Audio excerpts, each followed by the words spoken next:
Dan and Corey here, welcoming you into Libservative. The great fundamental issue now before our people.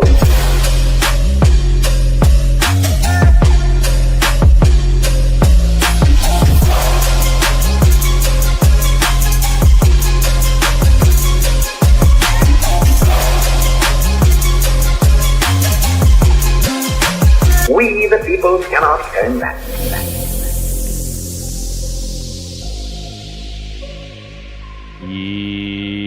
Yeah, welcome in to another rousing rendition of Libservative, intellectual idiots fostering political and cultural literacy, and the world's smartest internet show. Bell the Bodysnatcher on the ones and twos. He, as always, is Corey Walsh.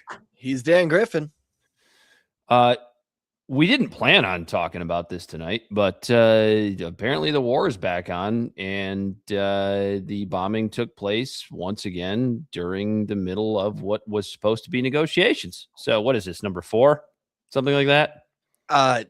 Yeah, something like that. So I think I went to Al Jazeera. You know, they take it for what you want. It's better than, I guess, Fox News or MSNBC. The United States responded in 2 ways.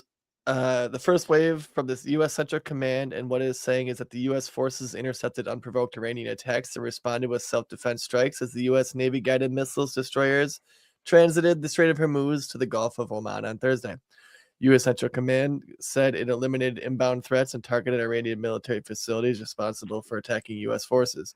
CENTCOM says it does not seek escalation, but remains positioned and ready to protect American forces. He's talking about freedom, you fucking queers! The U.S. president made a very similar statement on Truth Social shortly after the release of the CENTCOM statement. Once again, essentially painted the U.S. painting this as a U.S. success, blaming Iran and saying that there was no damage done to 3 destroyers, but great damage done, he says, to the Iranian attackers. The problem is that both sides are saying there was no damage and that the other side is responsible for instigating this. I've been speaking to U.S. officials in the last hour. This is Kimberly Halkett reporting from Washington, D.C. She goes, I've been speaking to U.S. officials for the last hour, and what he has consistently said since the start of this conflict is that only thing certain in a conflict like this is that both sides will be, through media, engaging in a propaganda war. It's clear that somebody isn't telling the truth, given the fact that this incident is being characterized so differently from the U.S. side versus the Iranians. So it's like every war ever. And we don't really know who started it. It's just popped off again, and one side is saying it's the other guy's fault. And you're supposed to believe them because we're the good guys and they're the bad guys. Of course. It's so it seems like the ceasefire is trending in the wrong direction, whether it be Twitter or kinetic actions. Well, here's the problem that the United States has right now, and that's the fact that the Iranians have pretty much been winning the propaganda war, as long as you're not watching Mark Levin or Ben Shapiro or Donald Trump himself. The Iranians have been, I'm not going to say believable throughout this entire thing, but certainly more believable. They're using the proper propaganda technique by going, hey, Americans, we actually kind of like you guys. It's your government that we don't whether like. They believe it or not. Yeah. Right. Yeah. They're portraying that message, right? It's propaganda, because there's always been this fear of Iranian sleeper cells, and those may be true. I wouldn't be surprised if every big power had which we're finding out that Iran is a regional power because of this war, that every big power does it, probably has sleeper cells of some sorts. We know the CIA is up in everyone's guts. You know what I mean? I'm sure other countries are too. And I'm not saying that. So what I'm saying is that Iran might have some here, but why would they use them if the approval? Bell, real quick, look up the approval of the war, because I know it's less than 50%. It ain't good. Yeah, it's Oh yeah. CNN reports not good. But 100% of MAGA supports Donald Trump. If Iran's not stupid, just like America's not stupid, even though sometimes we both portray. I don't know. Who do you want to pull let's from? try to make it for something that would be more Pull up a skewed pull up towards a the super support. pull up a super pro Trump poll and a I was thinking like super like a anti-Trump poll. Rasmussen, and then like an AP or NPR poll. Pull up those two. That's good. Rasmussen's pretty conservative. Trafalgar. Yeah, but it's going to be between 62 and 66% disapprove between the two. between everybody. Yeah, like average. Yeah. So there's only like a 38 between the 36 to 38% approval for this. You can just war. shut up, baby, because you hate America and you love abortion. All 32 62% of you. Yeah. So the approval for this war is way underwater, and I bet you that every dollar that gas goes up, there's another percent or two off of that number.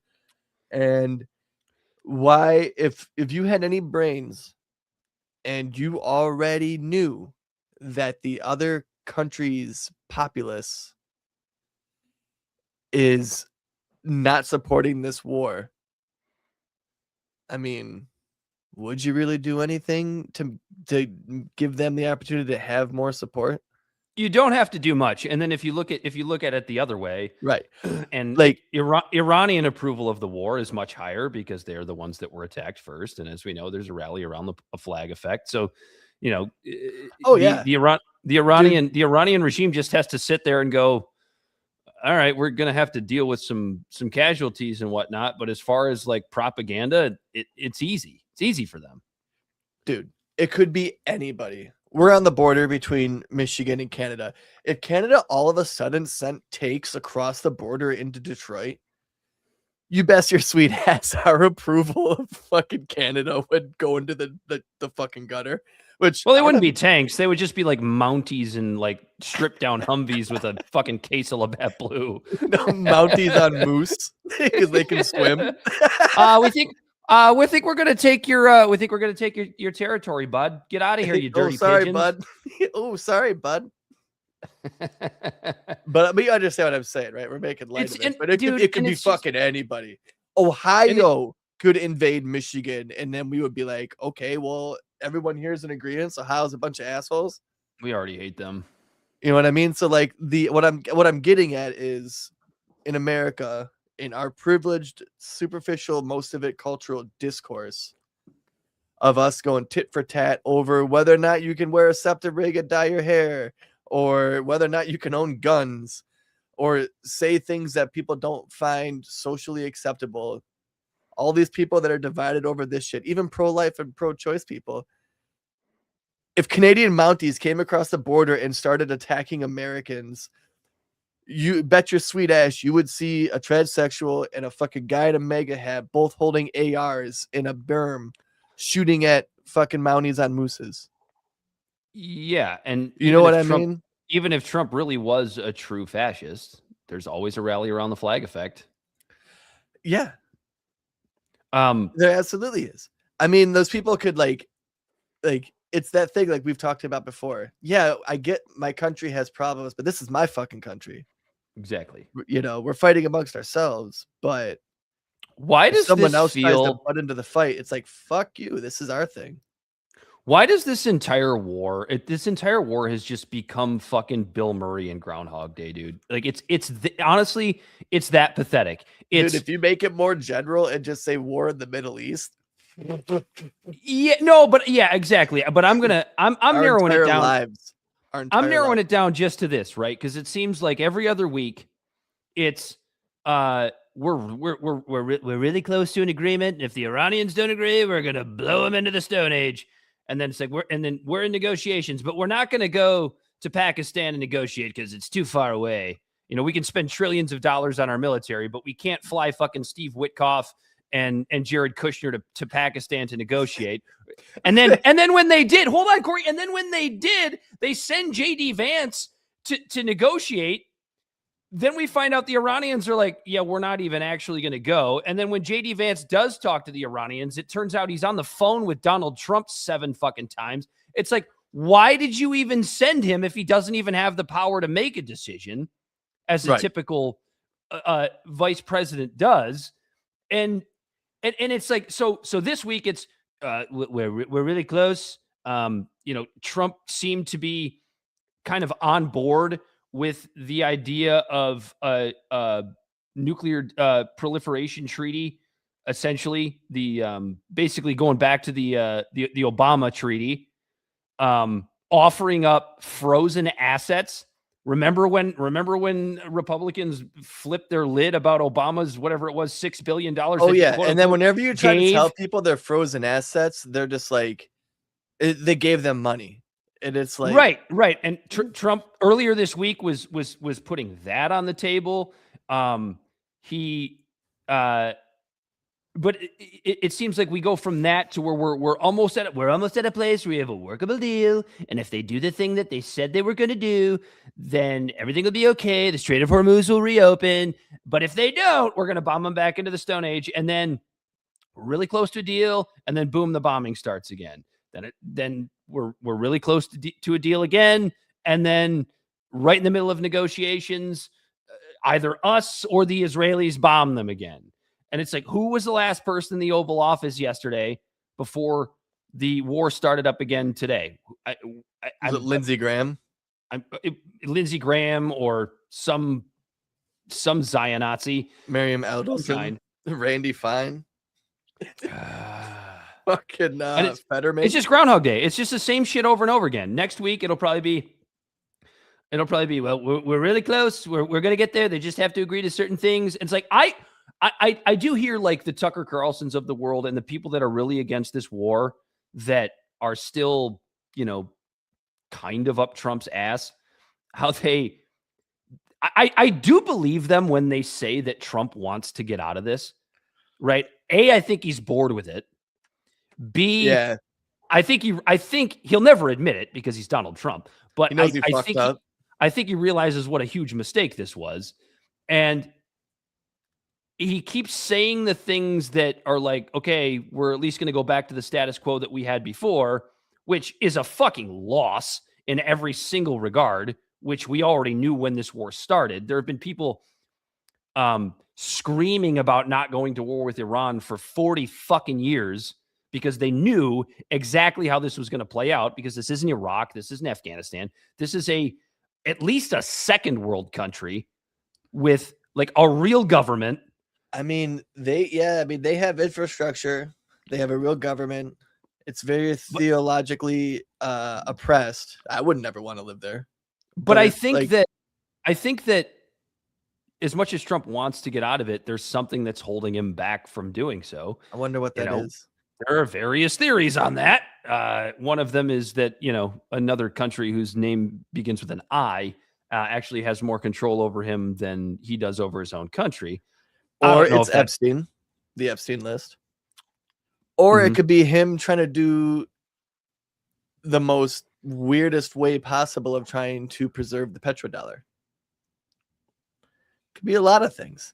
And it's probably pays attention to those things.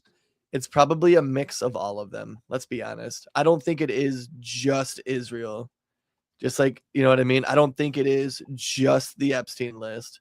But there's also trying to preserve the petrodollar. That goes right in line with what happened with Venezuela. But there are it was the worst decision to try to solve a geopolitical problem with.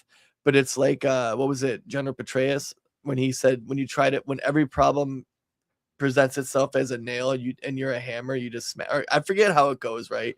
When you're a hammer and every problem starts, when the only tool you have is a hammer, every problem starts to look like a nail. And that was General Wesley Clark. Yeah, not Petraeus. Petraeus was the guy that General Wesley Clark. Every time I hear that clip, it is amazing to me how much he sounds like George W. Bush. Not like what he says, like his actual voice. He sounds exactly. When you're a hammer, every problem looks like a nail. We got the best military in the world. We might as well use it, or something like that was like what he said after, right? But I feel like that's all our diplomacy is. And Trump, he's just the absolute worst at it. Before you go on, Bell, pull up what the video I sent you of what Trump said. I believe this was just yesterday. Go ahead, Corey.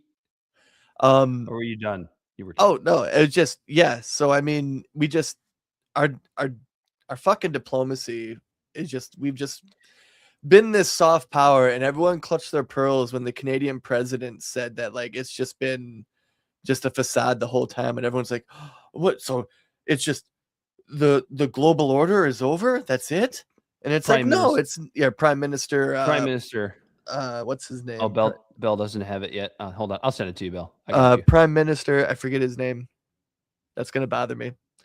But he basically said that like the global hegemony that they all hid behind pretending was order isn't working anymore.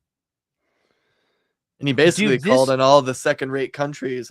When I say second-rate, I don't mean it to be pejorative. I'm just saying there's an order. There's a hierarchy. You're talking about you're talking about what Mark Carney said. The Prime Minister. Carney, yeah, the Prime Minister. But like Canada and all them are like, hey, listen, we got to start getting together, or else it's just gonna be these three destroying the world. Like, I love America to death, like as a country, as the idea, as what our government is supposed to be, but to the rest of the world, we're probably looked at like another Russia or another China. It's far and away, this war is already the single worst foreign policy decision of the modern era. Because like it's even worse. It's worse than Afghanistan. It's worse than Iraq, because you at least with those, as disastrous as they were, or they ultimately ended up being, you at least had, as you were saying, Corey, you had the global hegemony. You actually had the military might to at least go and win the physical kinetic war, even if you couldn't win, even if you couldn't achieve the ultimate goal, right? Like, we didn't eliminate communism in Vietnam. We didn't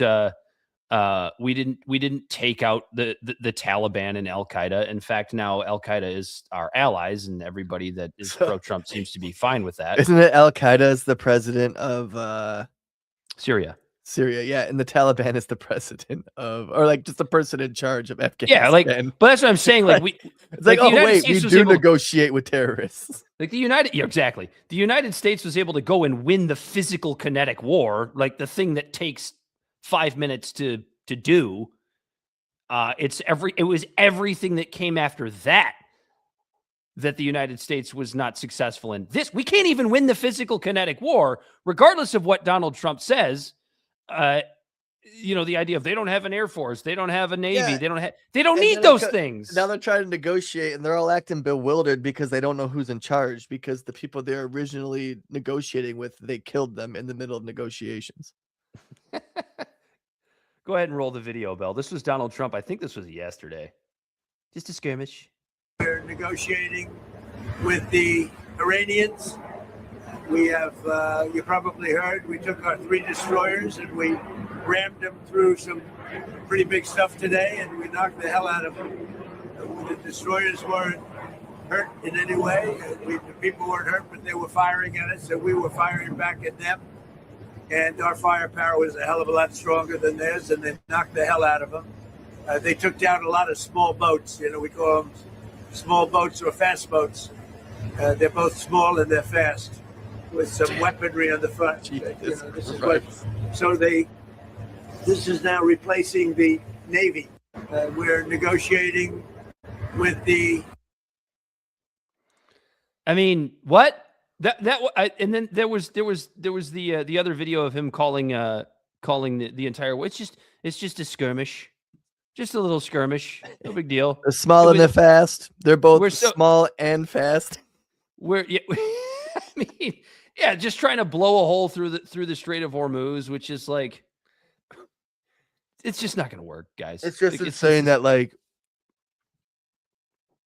The problem now is we don't want them to have nuclear weapons, and we want the strait opened. Oh no, we're saying that we're like, the goals now is they're saying that we're opening the Strait of Hormuz, and we destroyed, or what was the other thing? The something like, their nuclear capacity. We want to get rid of their nuclear capacity, which before this war they also didn't have nukes. And the strait was open. Yeah, it's literally getting things back to the way they were before the war started is the only goal now. And the funny part is, like, let's say it happens. And listen, we're all rooting for it, right? We're tired of gas I would prices. love everything to go back to February 26th for gas But prices. and I don't even care. I don't even care if this happens. Don't get me wrong. I will get on this show and make fun of him for this to no end. But he will claim that that's a win. You know that, right? Trump will claim victory just by getting the Strait back open. Dude, it's just the double ending the standards with conflict. him and how some people still. I ended a ninth war. It's like, yeah, okay. you did, but you started this one, dickhead.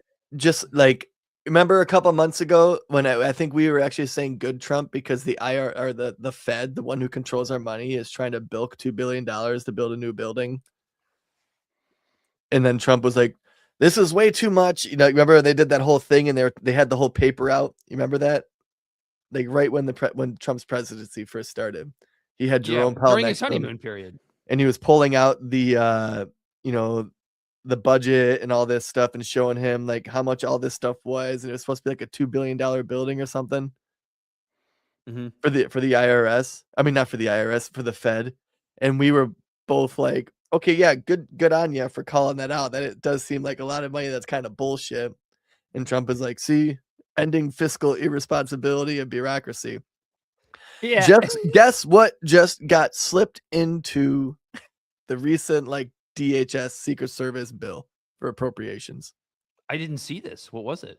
$1 billion for security enhancements on the White House, which includes the West Wing that was supposed to be taxpayer funded, but it's for security purposes, Dan. It can only be used for money for security purposes. So $1 billion is going into from taxpayer money into the White House. Yeah, what a win. What a win. We're winning. We're winning so big. On top of that, go ahead. I'll try to find the Fox News article real quick. Oh my God, Jesse Waters made such an ass out of himself yesterday. Did you see that shit? I didn't. You know what? We'll talk. Do you have it? We'll talk. No, I don't. Maybe we'll talk about. We'll save that for next week because you gotta see this. we'll table that one. Okay. I'm sure he called it a win, right? The back then with the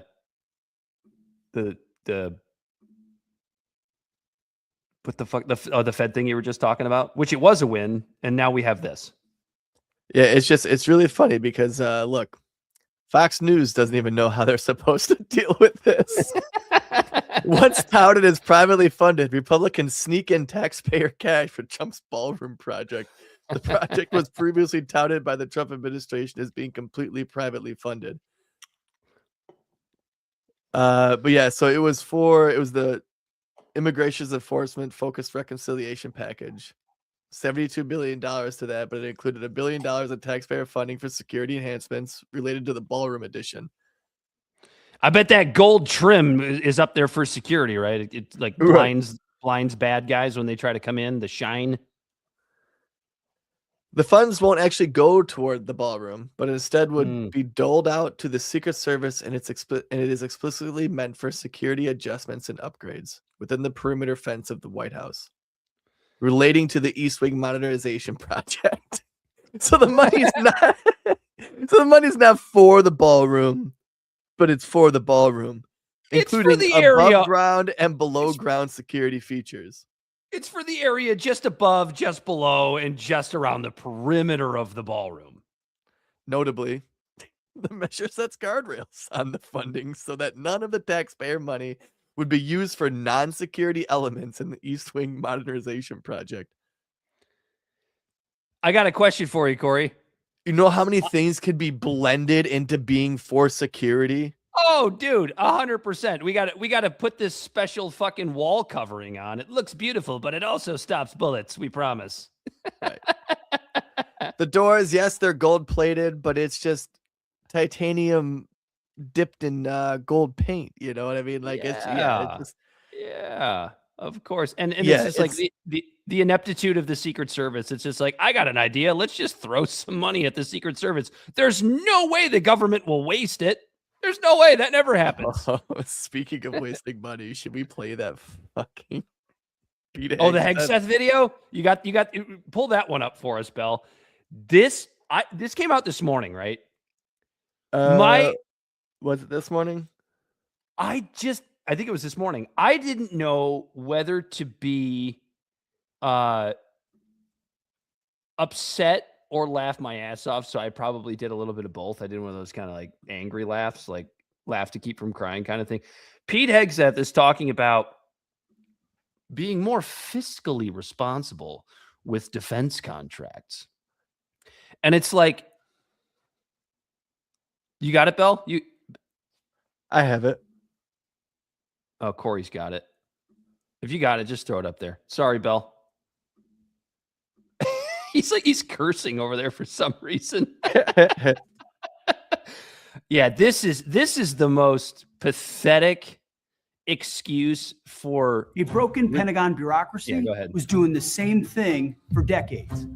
When our warfighters needed more weapons, aircraft, and ships, the Department of Defense allowed contractors to double dip at your expense. They charge you, the taxpayer, to build their factories, and then charge you again for the final product.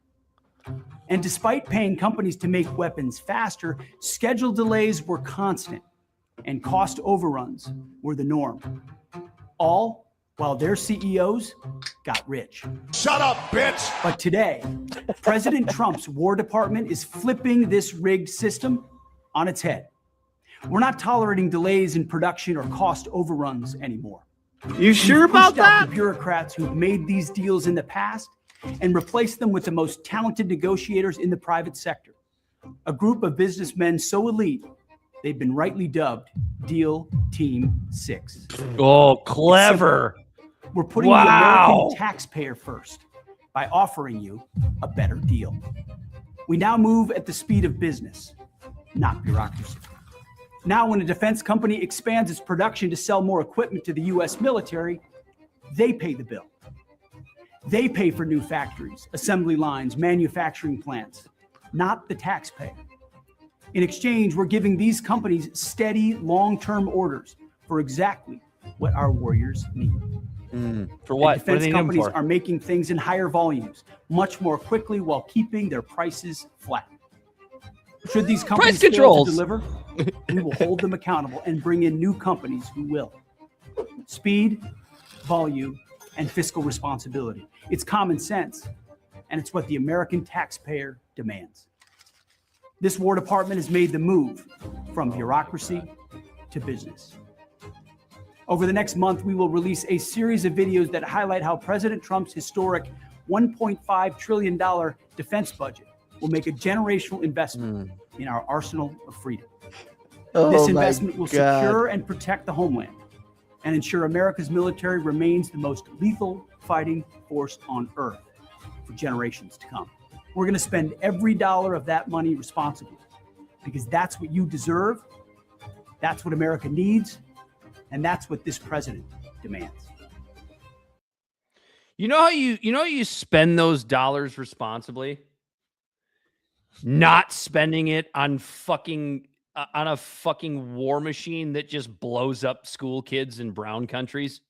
Well, isn't it like 700 billion right now? Our defense budget. I can't Isn't remember. This like ridiculously, Bell, like look that number up real quick. But I do remember is before this 1.5 trillion, because I know they added a shit ton of money. So you're saving deficit spending money by adding a shit ton more deficit spending money.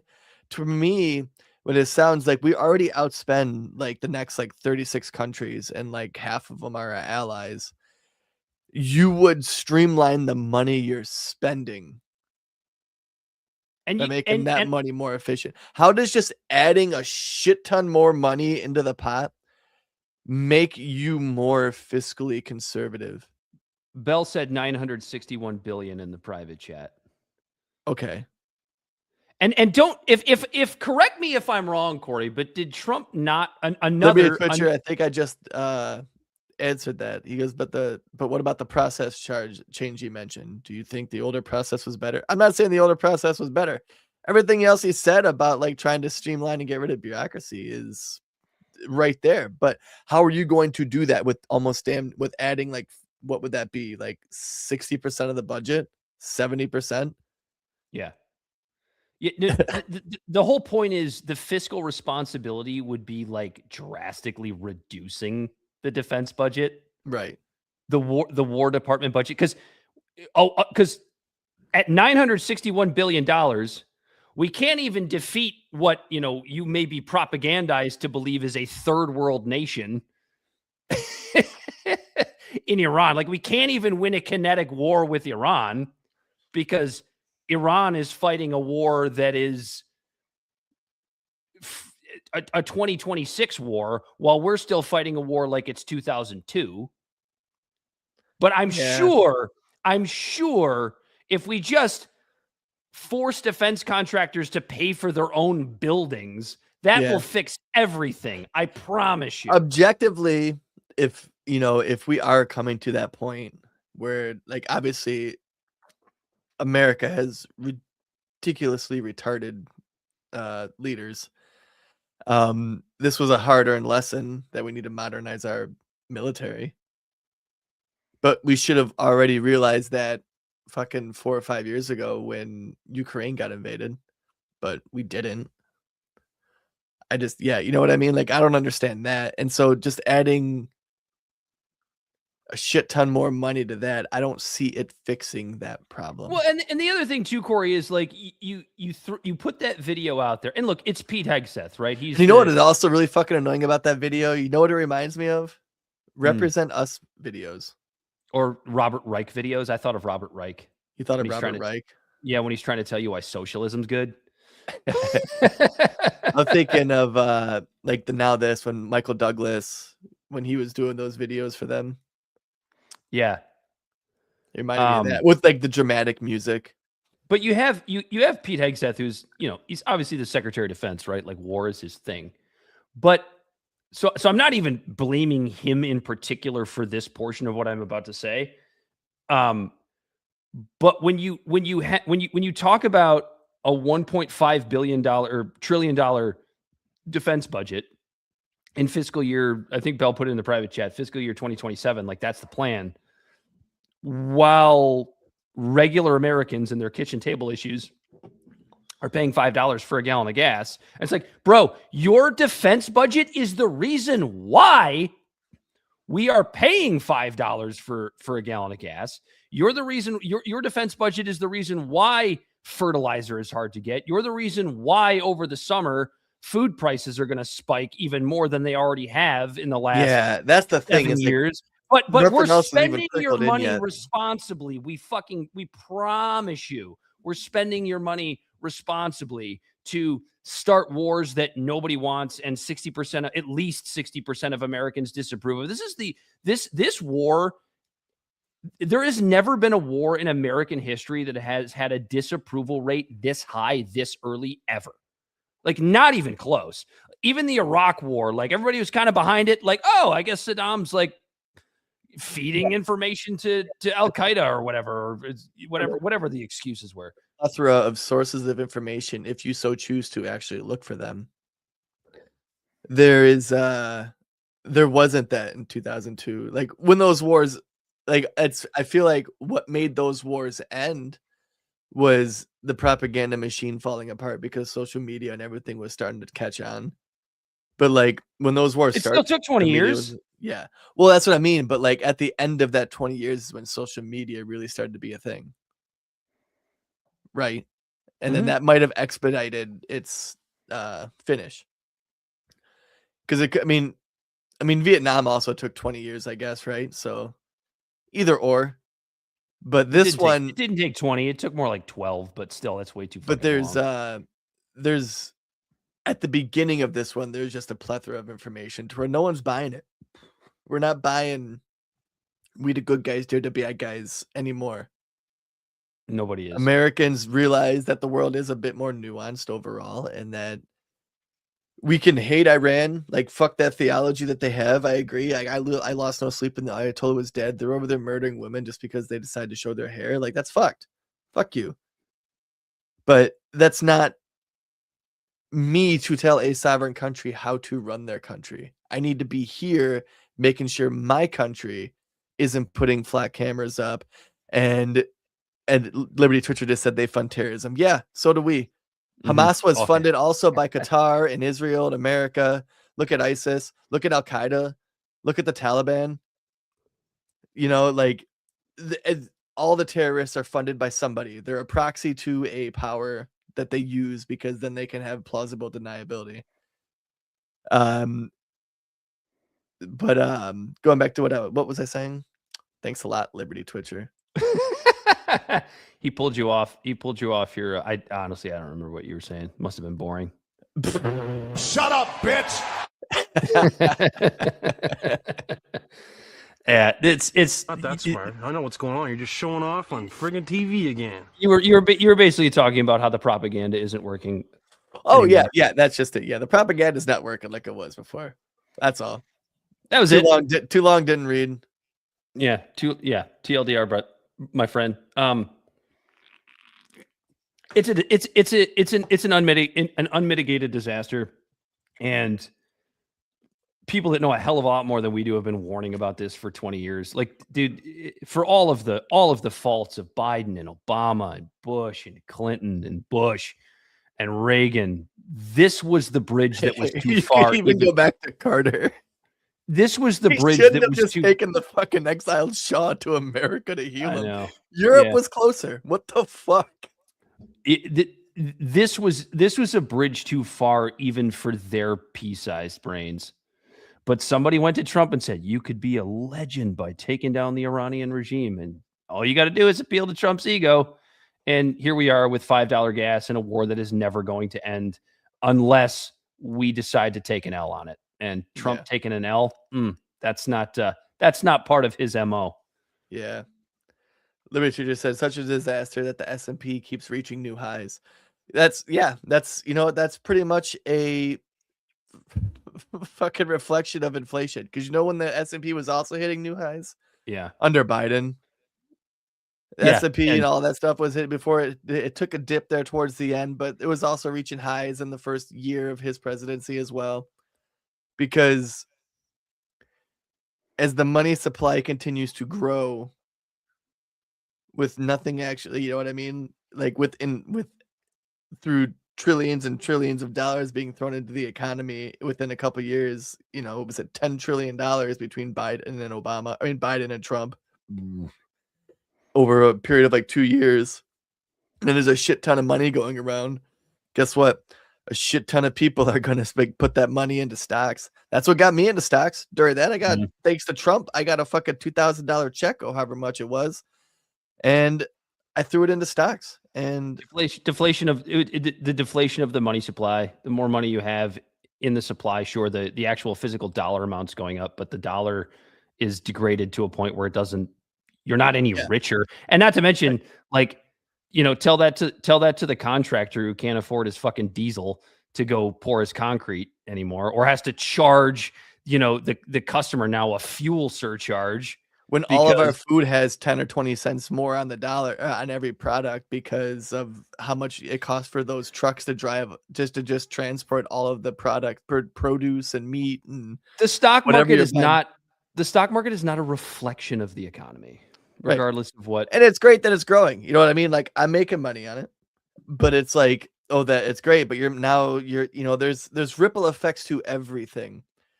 Every time the stock market goes up, you're making it less obtainable for new people. Dude, speaking of that, get wealth. Did you see that? I can't remember which agency, but there are investigations going on for 4 oil futures trades prior to all of Trump's attacks that were made. Well, good. I'm glad that's actually being looked into. But no, it's like trading. I'm not saying the stock market going up is bad. What I'm saying is it's a reflection of inflation because as money is valued less and the company is still doing good, and that percentage of the company, which is the stock, still remains the same price, or keeps the same value, and money is getting less, people are going to pay more money for it because they need more dollars to match the value of said stock. Does that make sense what I'm saying? That I think that was a pretty layman's term to put it. The value of the stock itself is staying the same, but when the dollar value is going down and you need more dollars to buy it, it's going to look like on paper that it's worth more money now than it was before. The number that shows up on the ticker is going to rise. Yeah. Fair the enough. Same 20-ounce Coke you bought, 20 years ago for $1 is damn near $2 now, but it's the same amount of Coke, the same recipe, the label is the same. It's still worth 10 cents when you return it, depending on what state you're in. The value of what you're purchasing is the fucking same, but the price you're paying with your dollar is more. Shall we move on? Do you want to talk about any of these primary results? I don't feel like anybody cares that much. Michigan itself gained a Democratic Senate, I think. I know that was one of our primary special elections or something. I think something like that, right? Didn't something like that happen in Michigan? Something like that happened. Ohio as well. Oh, they flipped? No, there was I think there was okay. I'm trying to pull it up, but my computer is not cooperating right now. We can skip it. It's not we'll wait till September to talk about the general. What do you think about this daily? What do you think about this Daily Wire purge? When you're kind of a one-trick pony, yeah. Like they kind of started everything about the culture wokeism, but like about their whole thing was owning the libs, but like nobody cares about that anymore. Like it was a privileged thing to care about. Like I don't think people understand that about American politics. It's just how privileged it fucking is. Right, like things are going relatively okay when like every argument on Twitter is whether or not you should be allowed to trans your kids. Like when that's the number overall, one trending it's thing pretty on Twitter. Decent, but you know what? We're not arguing about that anymore. Now we're upset about this possibility of like everything being on the fucking brink because of this Iran shit. It's like it's the uneasiness that you had when the Ukraine fucking Russia shit popped off, except now like we're directly involved. Yeah, it's like what we talked about with Trump early on in his second term, that brief honeymoon period that he had. Yeah, dude, owning the libs is really fucking funny. Like when things are going, at least relatively okay. But then when you kind of threaten to start World War III and you have a strait that was already open, now closed, now you're fighting to reopen it, and gas is $5 a gallon. Nobody really cares about owning the libs anymore. And that's all the Daily Wire is. All the Daily Wire is owning the libs and sticking your head up Netanyahu's ass if you happen to be Ben Shapiro. Like that's it. Which that's going to get you. That's going to lose you viewers. That's going to lose you listeners. And listen, Ben Shapiro's still doing fine. Dude's still got like whatever it is, 31 million followers on Twitter. I'm sure he still gets enough listeners to pay his bills. I don't think he's hurting or anything like that. Well, he's not even. He doesn't really have a stake in Daily Wire anymore. I know. I'm pretty sure he's. Well, no, but that's still who he's collecting his paycheck from. Yeah.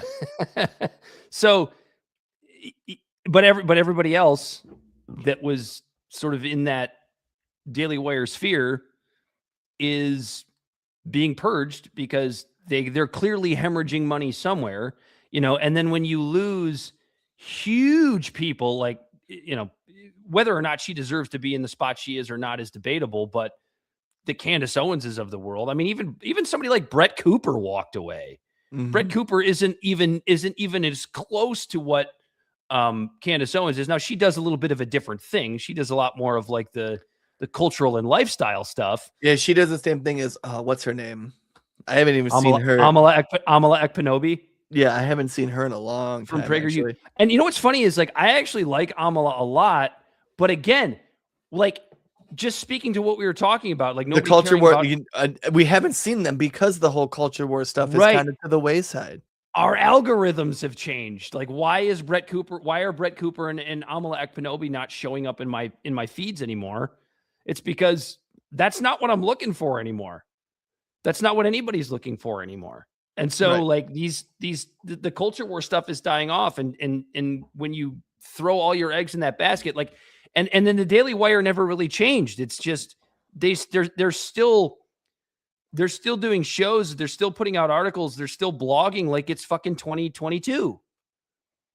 Like, can you believe like nobody really cares that there's a war in, I shouldn't say that, maybe war is the wrong word.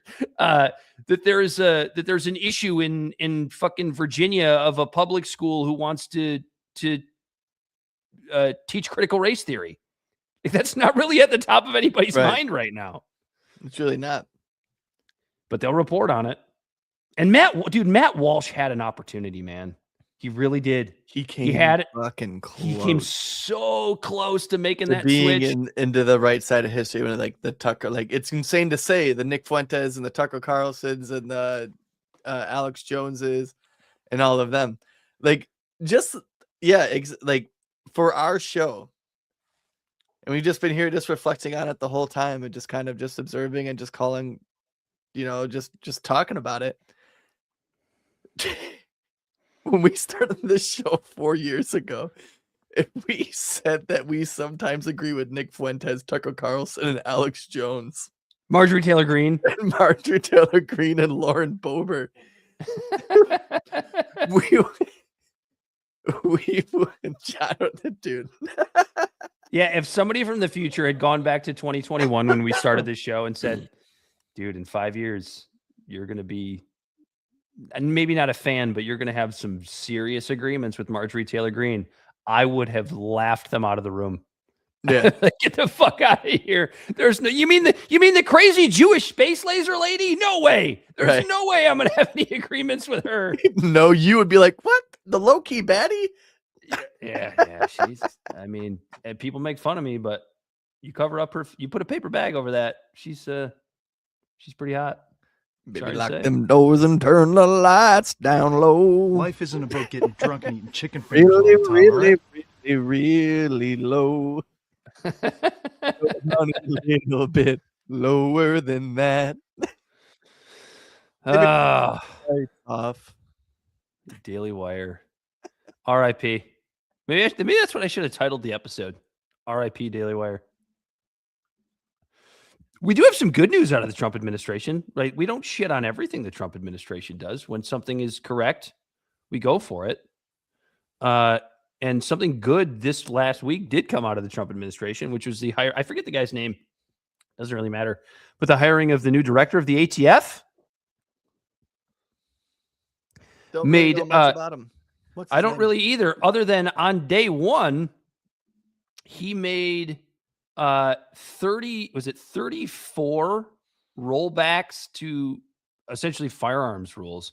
The biggest ones being a reversal of Biden's 2024 quote unquote engaged in the business rule, which kind of, I mean, I'm going to sound like an anti-gun advocate by putting it this way, but I don't know what other language to use. But bringing back the quote unquote gun show loophole, that's back in the starting blocks. And then the other big one was a reversal of the 2023 a pistol brace rule, Cicada sounds right. Just because I like the sound of this. I like the sound of the cicadas at night when they're. I just love the incessant, obnoxious buzzing when I'm just sitting by a bonfire and trying to enjoy some peace and quiet. The pistol brace rule, the Biden ATF classified braced pistols as a essentially a short-barreled rifle. I didn't know that much about that one because I never really had an interest in owning a pistol brace anyway, so it didn't really affect me a whole lot. They reclassified it as a short-barreled rifle? That's what Biden's law did. So if you had a brace, if you had a brace on your pistol, it would reclassify that pistol as a short-barreled rifle. Oh, okay. I know some people that'll be happy about that. This this rollback gets rid of that. So he's coming in and trying to uninfringe your Second Amendment rights.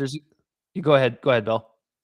I just want to make a quick comment on that. That's also going to change the price of a lot of guns because of the price of a lot of pistols, like the Scorpion, the Evo guns, like the 30-round pistols. A lot of the prices of those went up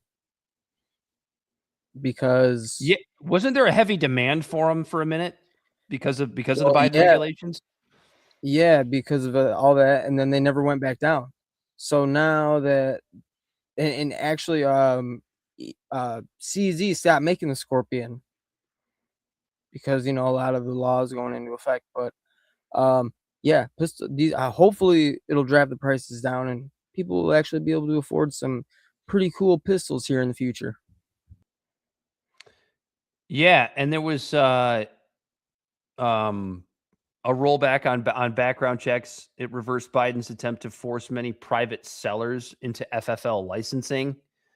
I'm not, maybe Bell knows a little bit more about that. I don't know. Maybe you do too, Corey. I don't know a whole lot about FFL licensing. What's the rollback on it? You can expand on that. That's more of a state regulatory thing anyways, because the states are going to implement laws like Michigan has anyways, where you're not, I used to be able to go to your house, be like, hey, Dan, you want to buy a shotgun? You'd say, sure. You give me money. I give you the shotgun. Now I have to go through. You have to get an FFL license. Yeah, you have to go through a registered dealer, or pay somebody to do the deal for you. So it's almost like you had to find a real estate agent to sell me your a firearm. Middleman through bureaucracy. Yeah, okay. Because that person has to do the background checks and stuff like that. But I think it depends on the gun, though.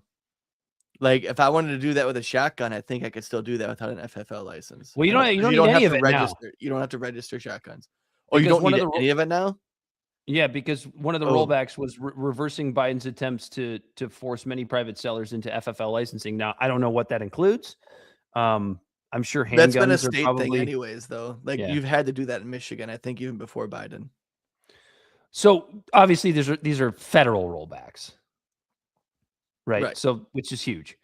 The pistol brace rule appeal. What was the other one I saw? So the ATF announced 34 total rule changes, but only 2 were major gun policy reversals. So those were the big ones: the pistol brace rule repeal, and the background check rollback. What could possibly go wrong with that? No, I just for the FFL stuff for private sellers. Right. So that's what kind of reopened the loop. I'm sure David Hogg is having a conniption right now. Oh, probably. Hey, Bell, go look up David Hogg's Twitter account. See if he's saying anything. Has he tweeted anything about the ATF rollbacks? Oh man,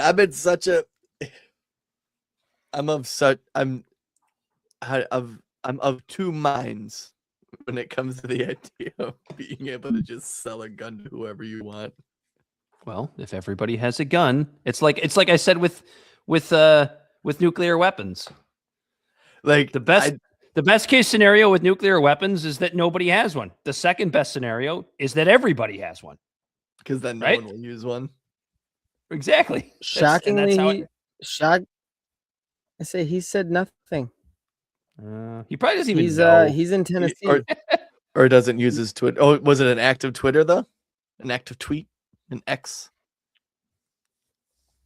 Yeah, he was. Yeah, it's his official X. As far as I know, he's in Tennessee with the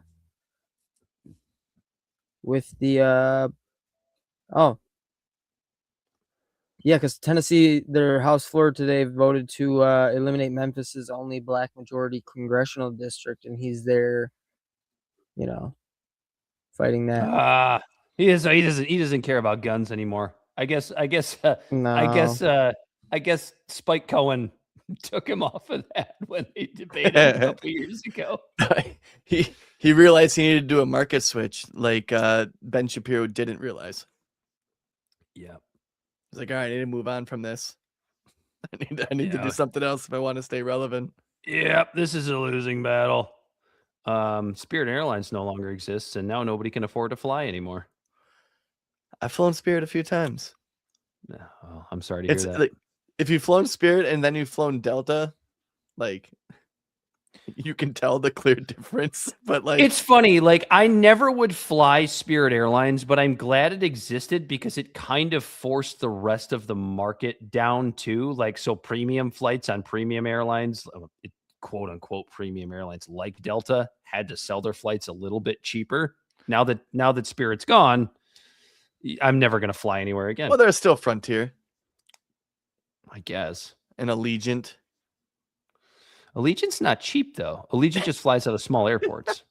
Bell just went to text the private chat. Put in the comments. Just text in the comments. Going to piss real quick. So if you're in the comments section, you now know that Bell went to go take the piss. Bell right now has his penis out. Just so everybody knows that. That's so goddamn funny. I can't wait to tell him when he comes back from having his penis out. Nick Shirley, you didn't see Nick Shirley making an ass out of himself in Cuba, did you? I didn't. Oh, can we talk about this real quick though? Look at Bell's screen. It's just the the Epstein letter that nobody believes is real. The Epstein letter that no one believes is real. We're just gonna leave it up because when he gets back, we're gonna tell him. Everybody knows you went to take a pee. You went to take a pee-pee. You went to go do a little pee-pee in the potty. So Nick Shirley tweeted out on May 4th that he was almost taken hostage in Cuba. The thing about this story is this is somebody who didn't know what the fuck they were doing, thinking that they were bigger than they were. Nick Shirley getting a little bit too big for his britches. Bell's Bell. Hey, knows. Bell, peep the comments.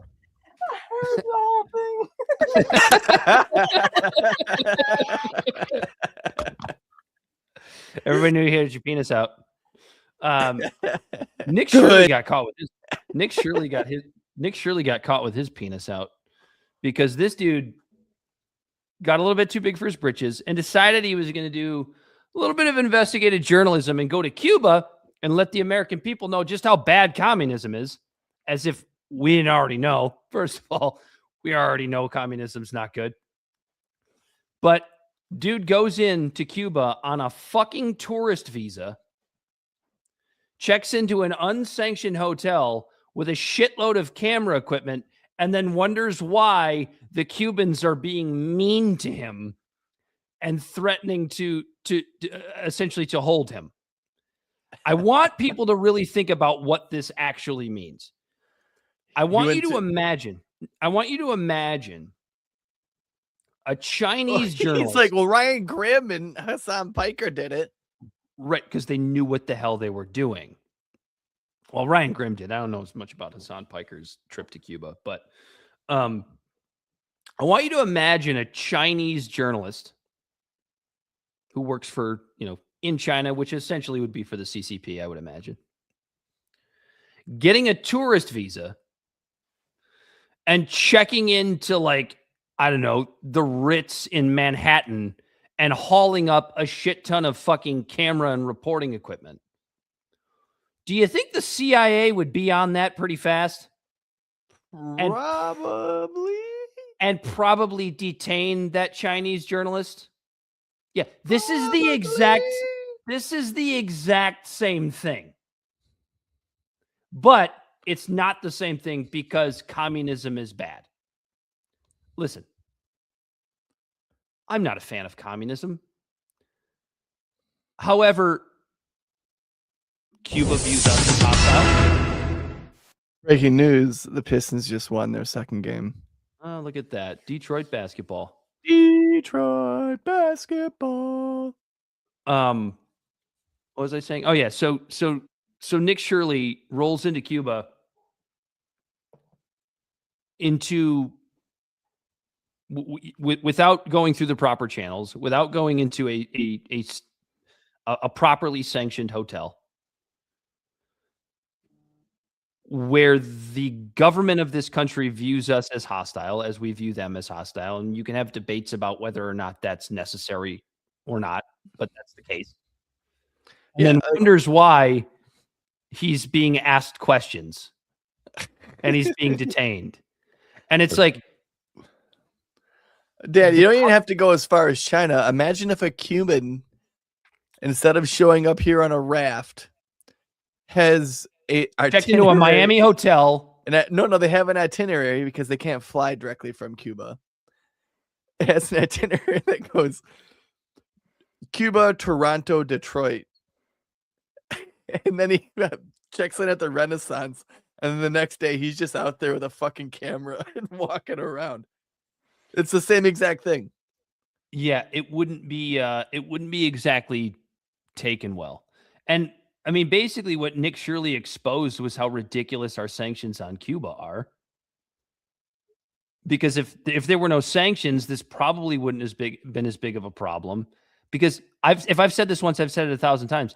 I don't give a shit if Cuba's communist. I don't care. It's not my country.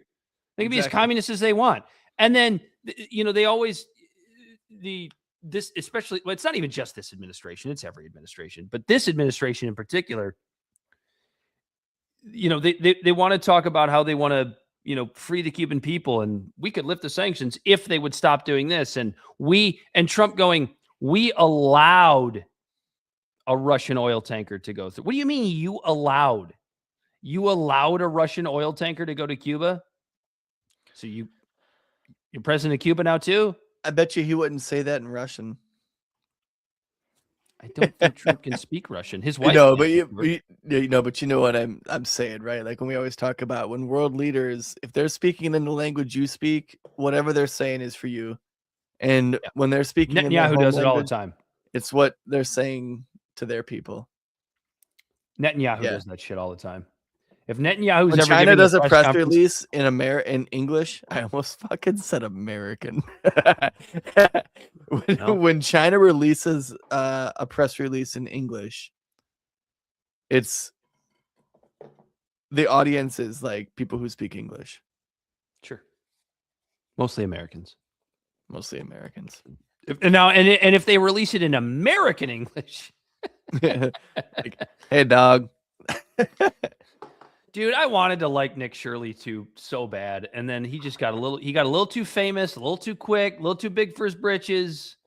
And then he exposed that he's retarded. Yeah, he's kind of a clown. He's also a child. And honestly, like, how old is Nick Shirley? Is he like 23, 24, something like that? He's in his early 20s. Listen, I was an idiot too when I was 23 and 24, and probably a little more confident and cocky than I should have been. I think we can all admit that.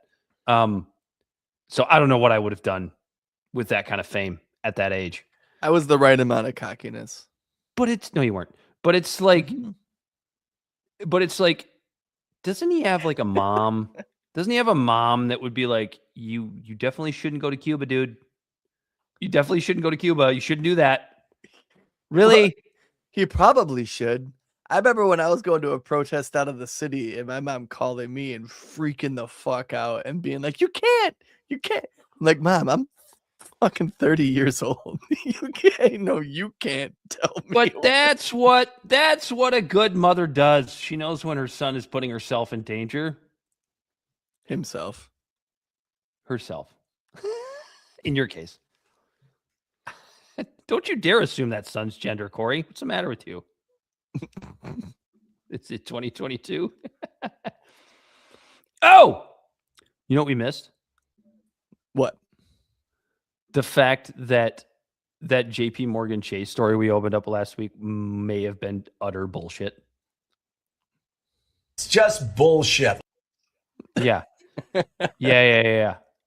So JP Morgan Chase reportedly made a $1 million settlement offer to the John Doe former employee before he filed the sexual harassment. What if that was like his real name? He's just like, God damn it.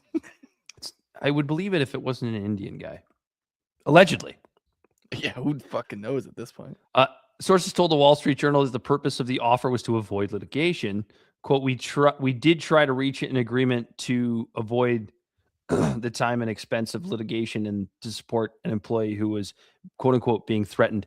But like, it's so funny because as I was reading the quotes last week in that stupid voice that I like to do, that was the first time I had read them, and I read them live, which may have been a mistake. And maybe I'll never do that again. But as I was reading them, I was like, this sounds like something a dude would say. like a what? Dennis Reynolds from It's Always Sunny erotica story. Yeah, like your boobs are so big. Her boobs were so big. What the woman biggest you've ever seen? What woman refers to her own tits as cannons? No woman does that. It was just so poor. Like, why is everybody so horny here? It was like if a guy wrote 50 Shades of Grey. Didn't a guy write 50 Shades of Grey? Was it a guy that wrote it? I thought it was a girl that wrote that. Yeah, it was a chick. No, it was a woman. Bell's shaking his head. It was a woman. Jesus. Yeah, he's seen all the movies. He's read all the books front to back with his speed reading skills. Well, there's 50 of them, right? Men don't write that kind of shit and sell to women. No, men write that kind of shit and other men read it and go, oh, hell yeah, that's what she'd say. That's exactly it. Dude, no, it's wild. I can't remember who I remember. It's like think about all the porn. All of that porn that is on the internet is directed by a guy. Well, that's because men basically they view their porn visually, either through photos or through videos. Women view their porn through literature. Like that's an actual thing. That's an actual psychological difference between men and women. Most women don't like visual porn. They like literary porn. It's true. It's a real thing. Look it up. Like, I mean, why is everybody so horny here? I will. I'm gonna keep that. I think I'm gonna keep Boebert that in my pocket as a fun fact. You know, when I'm at a party or a shindig, when I'm at like one of my kids' birthday parties. Family dinner. Yeah, when I go to one of my kids' friends' birthday parties, I have to take them there. You know, We have to stay woke. I think Lauren Boebert likes visual porn though. I think she sits there in front of that computer and flicks that bean like Mean Joe Green while she's just husband's in the living room. Just go Bills. She's just watching over the pants hand job videos, having a good old time on that bean of hers. She's watching her over the pants hand job video over and over and over again. Peekaboo with Kid Rock on in the background. Ball with the ball, bang, bang. No, it's more romantic. Some candles are lit and it's I put your picture away. She's listening to Picture for sure. Peekaboo.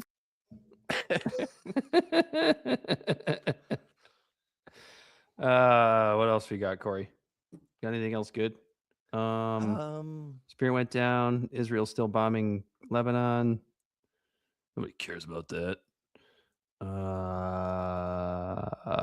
All I have left is the Ro Khanna video because they interviewed Howard Lutnick behind closed doors today about his goings on with Epstein. You got that video, right, Bell? Bring that one up because Howard Lutnick, if you don't remember, not that long ago, months ago. For those who don't know, Howard Lutnick, the U.S. Department of Commerce Secretary, mentioned that the last time he saw Epstein was in 2005 after he went to the apartment and was like, why do you have this massage table in the mirror of your living room? That's really fucking weird. And then Epstein went, I get massages and the right kind of massages. And then he went, Yeah. He looked at his wife and he said, we're never coming back here again. And we all know that that was bullshit. I'm going to take a leak. Go ahead and roll this, Bell. I'll be back in time. I'm listening.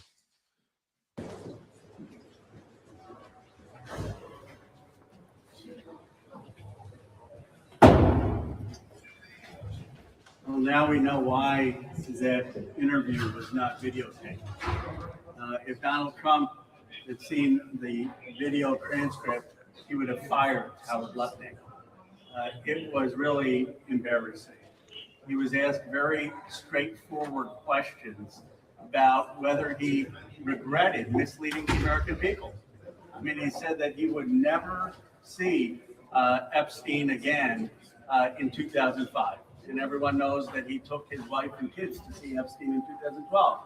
And yet it was just contortions and lies and no acknowledgement that he misled the American public.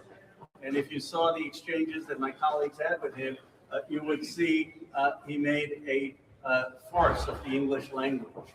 I mean, he was trying to define I as if saying that what he really meant is that he would not see Epstein alone, but be totally fine with having his wife and kids see Epstein. It made no sense. And then he's raised even more serious concerns about the investigation. He originally had said that Epstein engaged in blackmail and recorded videotapes. Now he's saying, well, he was wrong. He was just speculating, and Epstein actually didn't engage in blackmailing. This raises the question of what the cover-up is. Did someone tell him to say that? I've not heard that that Epstein never engaged in blackmail. Why is Howard Lutnick changing his testimony, changing his story? He's lost all credibility, and really it's a shame that the American people don't get to see what he did there.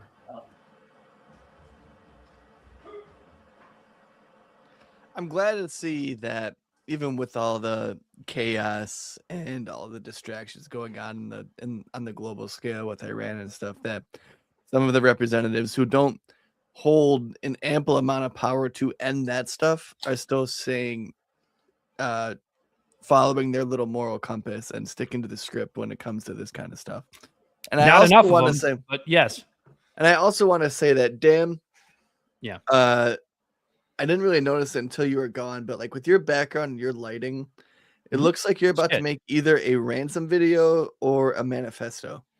I am doing my show from a live construction zone. So this is what you see behind me. This is going to be our castle for the show. I'm putting a lot of work in. I'm doing this all myself. A fortress of solitude. Look at this coated drywall. Look at this. Look at what I did here. I did really good work with the help of AI. Oh, there you go. Doing it with my own hands. I'm a blue collar guy at heart. I swear to God. Just a blue collar man. Yeah. Honestly, my fucking back hurts. It's like it's supposed to be. It's just like, yeah, I'm supposed to have back pain because I'm a blue collar guy. I'm a blue collar guy. Like I got drywall mud on my hands. Now that I'm in management, I'm right on the fringe. Yeah. I'm on the fringe. I'm like dipping my toes in. But it's good. You're right, Corey. It's good to see that there are at least a few people left that aren't letting the Epstein stuff go away. Nope. Thomas Massey's pulled back on it a bit because he's got a big fucking election to run, which, by the way, or a big campaign to run, which, by the way, absolutely perfect timing for him to go on Tucker Carlson's show. Oh, it's almost like he probably has a competent campaign manager. Yeah, I haven't had a chance to listen to it yet. That episode came out this morning. I'm looking forward to listening to that. But it's like, yeah, you should probably go on Tucker. Like, when is Kentucky's primary, Bell? Can you look that up for us? I think it's the second week of June, something like that. Bell will find it for us. But I honestly, people every fucking presidential election want to run around and talk about how it's the most consequential election in American history because our democracy is going to go away.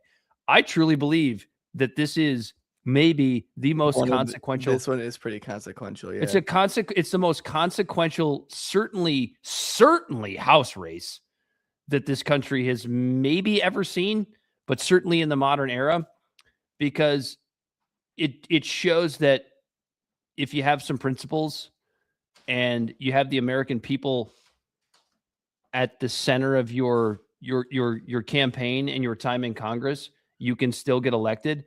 And I am a little bit, I'm even if he wins, and he should He is ahead in the polls.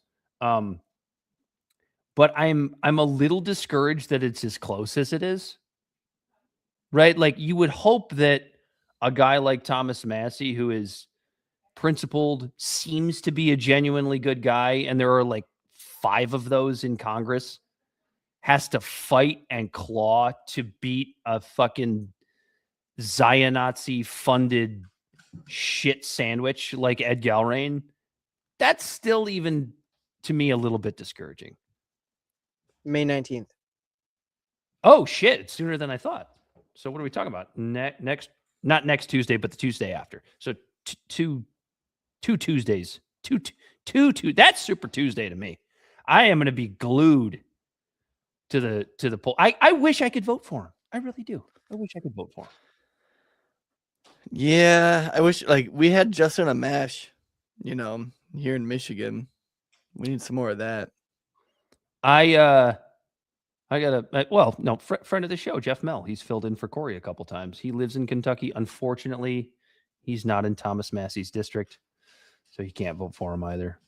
I'm like, why don't you move? Just move for like a month. Just change your address. Get a PO box. Yeah, get a PO box and say you live there. commit some genuinely like legit good principled voter fraud. Yeah. Commit the fraud for the right reasons. Yeah, dude, if he loses this election, I'm not in his district. I'm not in his state. I just know what he means. I understand what he means. Just a principled fucking person. He's inspiring. He would make like you want to run, right? Where it's like, you know what? Yeah. If he can win in Kentucky on these principles, because they're such true principles. It's so weird that Kentucky has 2 of the best Congress people. And one of the worst. Maybe the worst. Especially now that Pelosi's walking away. Yeah, he doesn't have a yin to his yang anymore. Dude, it is what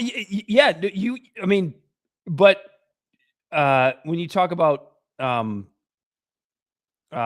Rand Paul versus Frogman, I mean, there is kind of a I said Frogman, Turtle Boy. Yeah, there is kind of a yin and yang just inside of those 2 Kentucky Senate seats. It's wild. Yeah, but even Rand Paul, though, not to go off on a tangent, but even Rand Paul,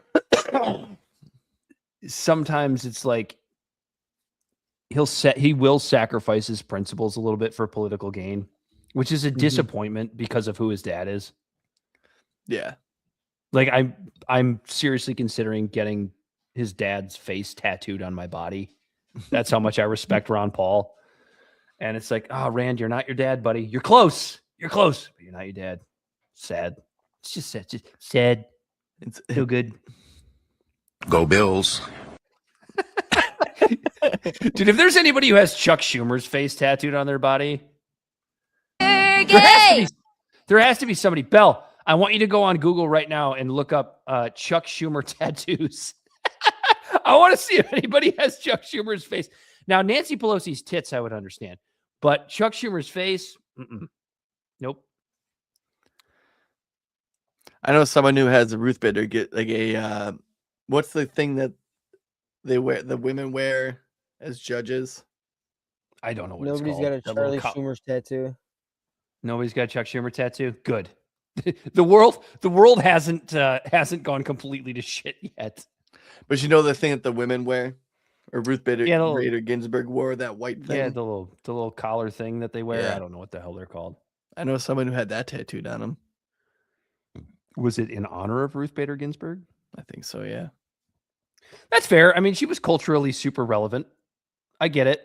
She turned out to be making the worst mistake that any Supreme Court justice has ever made. That was, yeah, like honestly, like when it comes to like people say, oh, she's liberal, but like a lot of her liberal stances were based in just like personal liberty, So like a lot of her rulings, I really don't have any sort of qualms with, but her little weird stance of I'm gonna wait for the first female president really fucked up the whole Supreme Court. At least, I mean, it turned out to be relatively not as okay. bad as it could have been. Yeah. Yeah.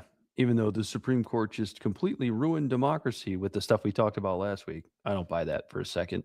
Like, just end gerrymandering. No, they narrowed the scope. Like it's not up to them to make this legislative rulings. Nope. It's because all of these senates and all of these houses are so goddamn incompetent that all of the court system is doing is their best to narrow it as much as they can for the law and basically leading a horse to water with fucking Congress to do their goddamn job.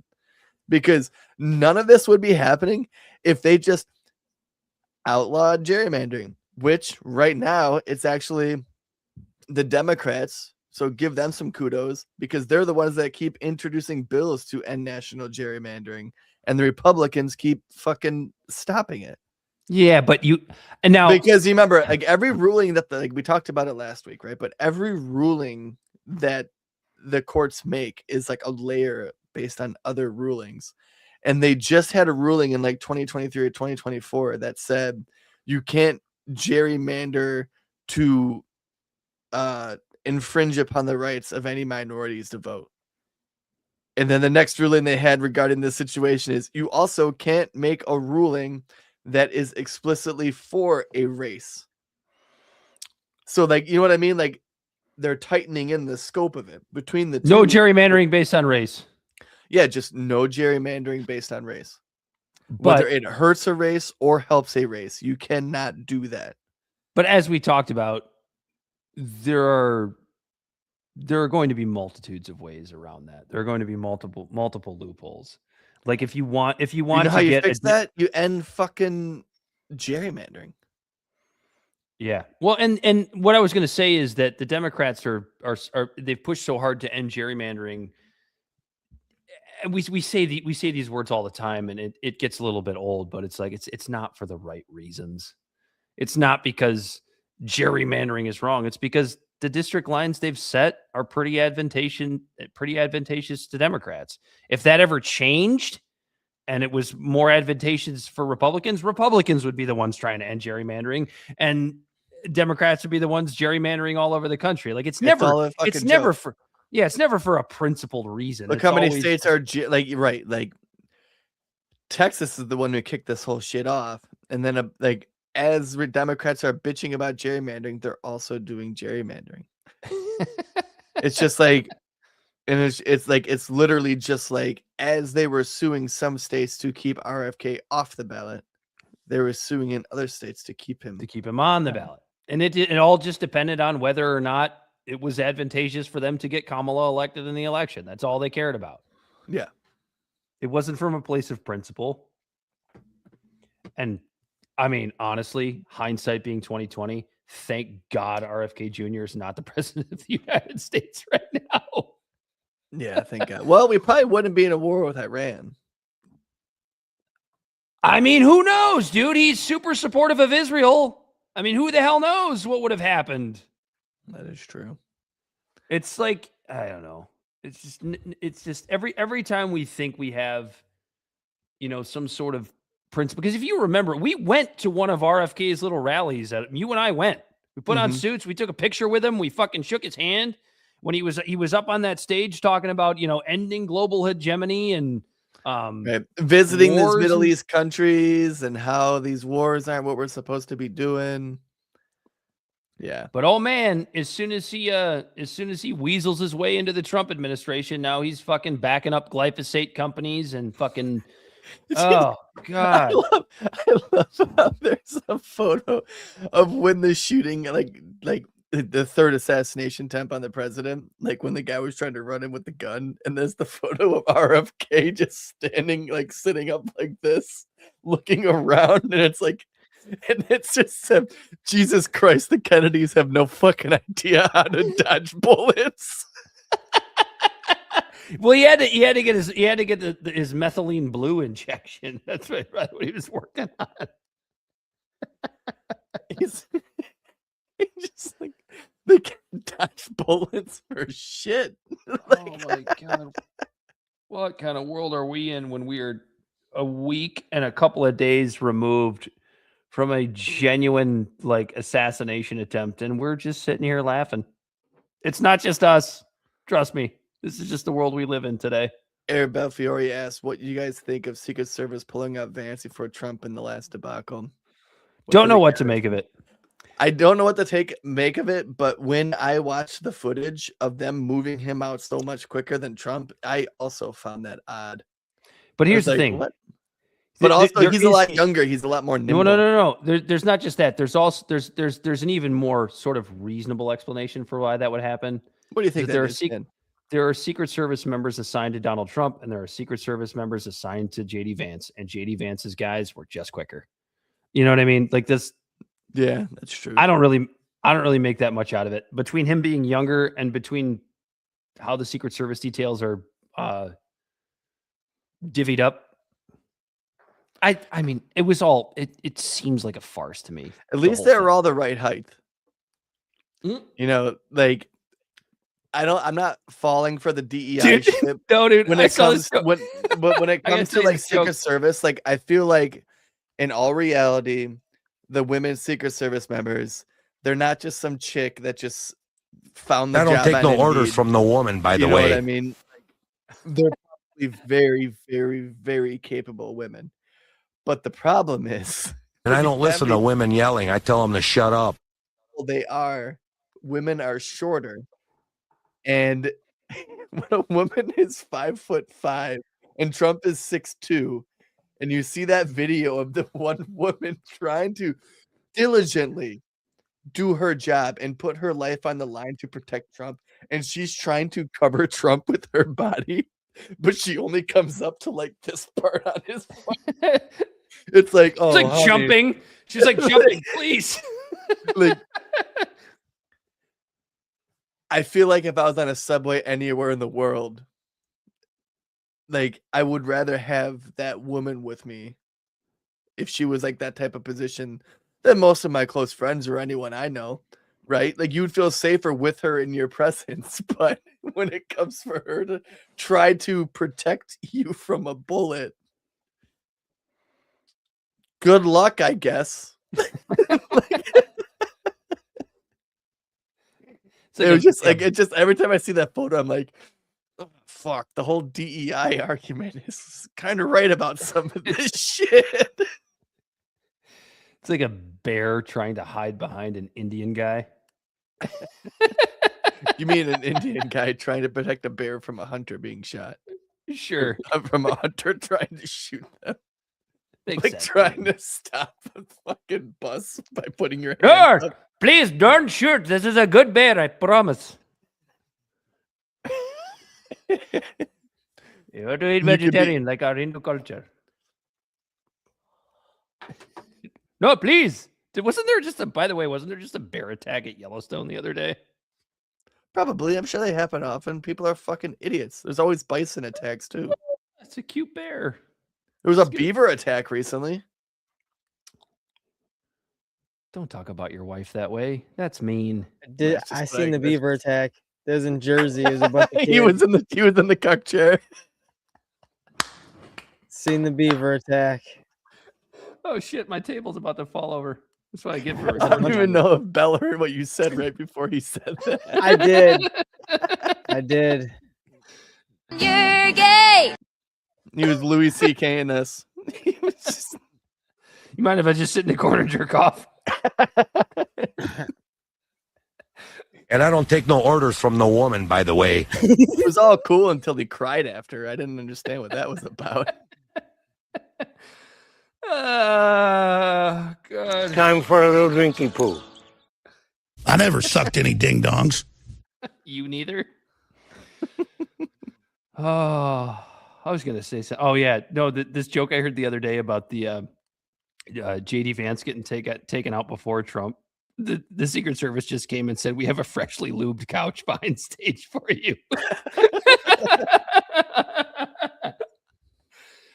It's just covered in KY.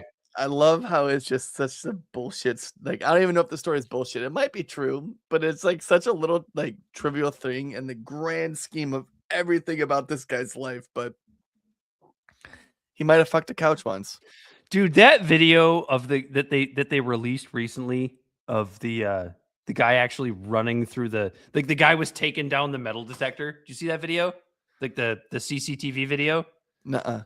So the guy there was like I don't know who he was. I don't know if he was like a hotel worker or a Secret Service guy or whatever. He was taking down like the metal detector, and you see the guy blast through the door and run through with the gun. You didn't see this video? Mm-mm.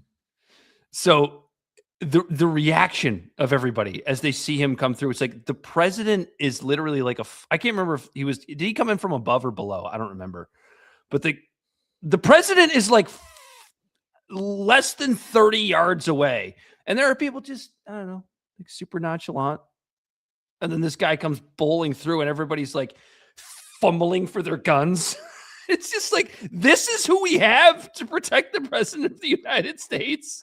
I guess, yeah, right. It's just like you're supposed to be like prepared for all situations.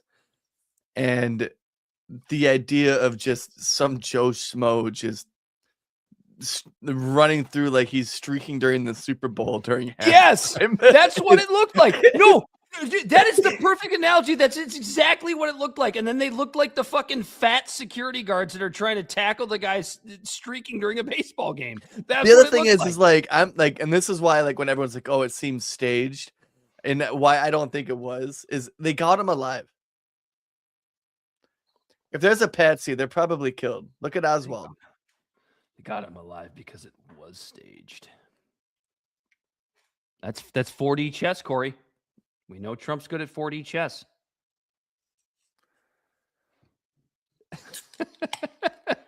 Especially when it comes to Iran.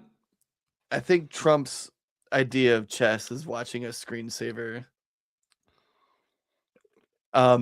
So Aaron said that guy was cleared by security at some point. No, so he talked about what he did. He checked into the hotel. He checked into the because it was at a hotel, and he checked into the hotel just like 2 days before. And so then when they were all starting to set up for everything and all of that, like the next 2 days for the event, he was just already inside the building. Yeah. And then all of the like most of the security was designed to be outside of the perimeter because they were just expecting protesters. Well, they got one. Yeah, they got one. They certainly got one. Don't protest too much. How about we all come together and say, let's stop attacking pedophiles? Yes, that guy should not have attacked those pedophiles. You're right. He probably shouldn't have. What an asshole. What a jerk. Pedophiles are people too. You ready for the next pandemic? This has been a big story today. The Hantavirus. The Hantavirus pandemic. The Hantavirus. The Hantavirus. Oh, yeah? Google it. It's from hentai. Yeah, Google image hentai. Guys, look it up. Yeah, Google image search hentai. Oh,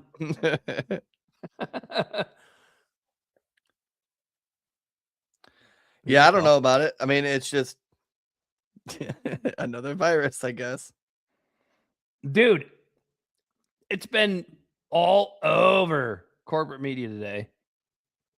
I don't know what to make of it, right? Because like everybody points to COVID, and I understand why, right? It makes complete sense for everybody to be like, all right, here we go again. Here comes the government trying to shut shit down for their own power structure reasons or whatever it is.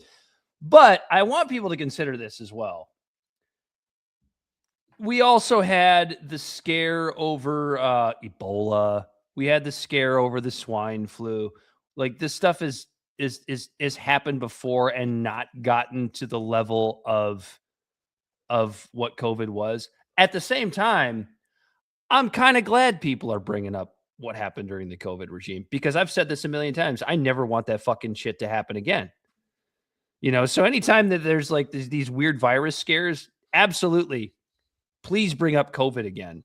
But also the other side of the coin is, well, that's something else we've talked about on our show for a while, how our government just, for the sake of like saving lives, completely fucking blew COVID. my God, they completely they fucking blew it. The way they did in Pivot, and then they kept people locked in their homes and shut everything down and were arresting barbers and shit. And that was with a virus that had like a 0.0001% chance of like killing you. And I know people who died from it. And even still, the amount of people like in my personal life that I know and who got it versus like my one cousin who died, RIP, like it was really, that's sad. But the amount of people who got it versus who actually died, and like how deadly the disease itself actually was on the grand scale. And for what that, and for the response that our government gave it, completely just blew any credibility that they'll have for anything that if a disease does come along and it is actually deadly. Mm-hmm. Well, that's the whole thing. You're right. Like that like if this is actually a thing, like a lot of people are probably gonna die because it's like it's the it's the boy who cried wolf scenario that we always talk about, where it's like when you run around and call anybody 2 clicks to the right of Bernie Sanders a fascist, when the real fascists come along, nobody believes you. Mm-hmm. COVID is one of those things. If there is a real pandemic that like where there's a virus actually killing people, well, now you fucked yourself because you lied. You had Anthony Fauci, who is an absolute fucking criminal and should be in prison for the rest of his life. Oh, and guess who's not guess which administration isn't trying to pursue charges for him? The Trump administration. Trump administration. Well, they can. He's been pardoned. He was preemptively pardoned by Biden. Remember? Hey, but remember who hired Fauci? I thought the Trump administration. I thought he was head of HHS even before that. Oh, you mean even under Obama? Look that up real quick, Bell. Look who originally hired Fauci. Because Trump sure paraded him around like he was the golden boy there for a while. Oh yeah, no, Trump wasn't any good on COVID. He was terrible on it. He's the one that passed Operation Warp Speed. I mean, what do you want to know? Like, who hired him for what? Well, no, the point is that his position was what, head of HHS when Trump was president. When did he get the job at head of HHS? No, he was appointed to the director of NIAID, National Institute of I don't know. Something in disease, right? Vaginas. Yeah. But that was in 1984. Yeah, he's been a high up official in the government. Oh, that's right, because he botched the AIDS epidemic. He botched the AIDS epidemic. Yeah, and everybody forgot, and everybody magically forgot about that when COVID hit, including me. Reagan. And he just stuck around for Reagan, Bush, Clinton, Bush, Obama, Trump. In various positions. And then he decided to walk away when the whole world called him out on his bullshit. I wonder what he's saying now. All right, I'm done here. I'm going to look it up. I'm curious. I'm just going to hey, Grok. Because Grok is the arbiter of truth. Everybody knows that. You know it's true, right? Is it? It's totally true. Let's see. Every tweet I see that has any sort of like argument about any sort of opinion, there's always a comment that says, "At Grok, is this true?"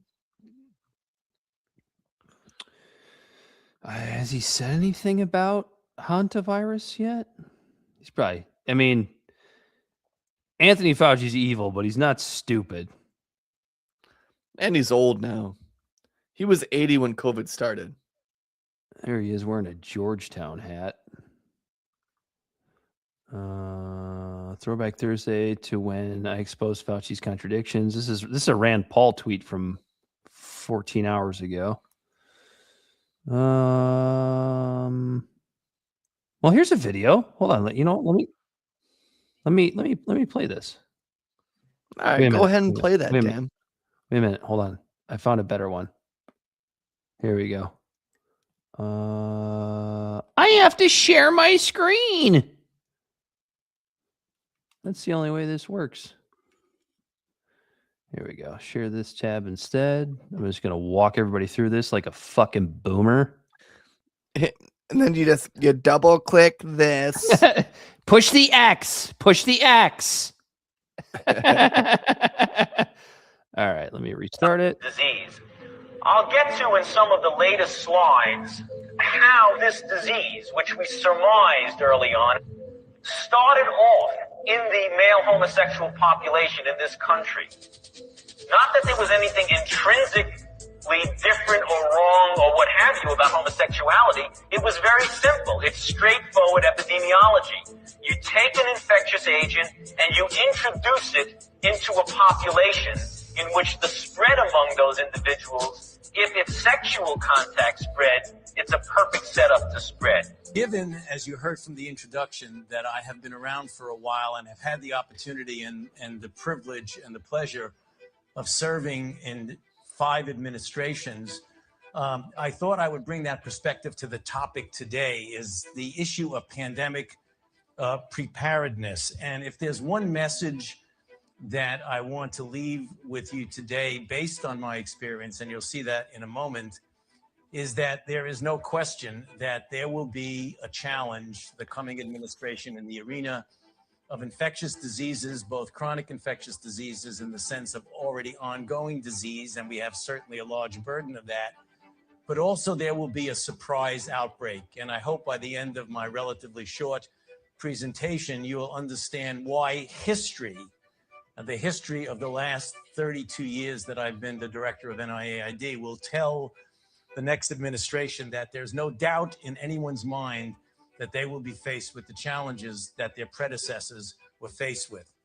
So for those who think that infectious diseases is gone, there's so many people who've made foolhardy statements, not knowing at the time. What is likely to happen, I don't know if it's going to be next year or 10 years or 15 or 20 years from now. This is 2025, he's saying this.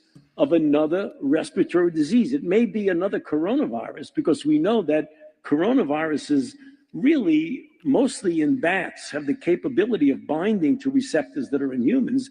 It could be another flu. We're dealing with H5N1 now, which is bird flu, which has taken the somewhat disturbing step of infecting mammals, namely cows and cats and other mammals, which means it's adapting itself more to a human. So my concern, Walter, is that whenever that happens, the next outbreak will be of a respiratory disease that's easily transmissible, that has a significant degree of morbidity. And you know what's sad about all of that? Is the fact, subtract COVID from the whole picture,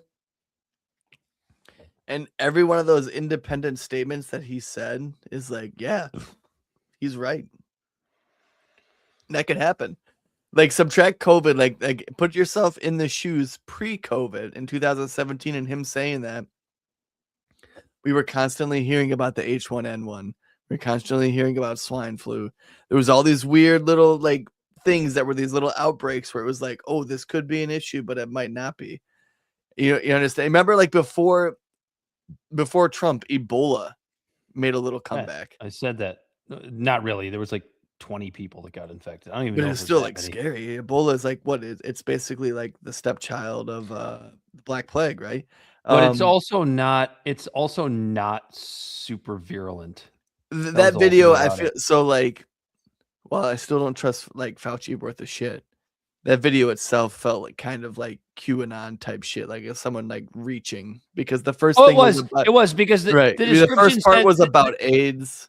Yeah, the description said I didn't show it on the screen, but the description said that the 2025 statement was about Hantavirus, and Hantavirus is not a respiratory disease. Yeah, exactly.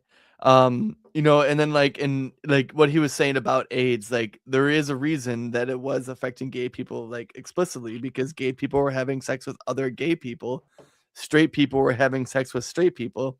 It's a sexually transmitted disease. So if it's in a population of people who are all having sex with each other, there's probably a reason why it was mostly there and not with people who were straight. You're gay. That's what he was basically telling them. Yes. But yeah, and then the 20 like that's why also I was thinking while he was saying that, it's like imagine being fixated on one thing. It's like a racist who thinks Muslims are taking over their city, that like every time he sees a brown person he's like, see, this is happening, this is happening, this is happening. It's just he does it with viruses instead of black people or brown people. Like when you go on Twitter and you'd see people tagging Dearborn, Michigan. And you and I, who are very close to Dearborn, Michigan, going. Jake Lang doing his protest march saying Dearborn, Michigan is under Sharia law, and behind them is like a fucking McDonald's, a fucking that sells bacon, a nativity scene, and a strip club. Yeah, it's just like, what are you doing, dude? Like, what happened to Jake Lang, by the way? I think he's dealing with legal issues because he decided to deface and vandalize some ice sculpture in a city. Those ice sculptures, yeah, that's a big deal, man. I had to take a collect call from a friend once who was in jail for doing that in a city around here. So I feel it. I mean, ice sculptures, that they take a lot of work. I understand they eventually melt, but like that's somebody's art. Chill out, dude. Yeah. Like, I mean, why is everybody so horny here? What are you gonna go spit on the Mona Lisa? That's not the one I meant to play. No, I just throw paint at it. Yeah, go to church, find Jesus.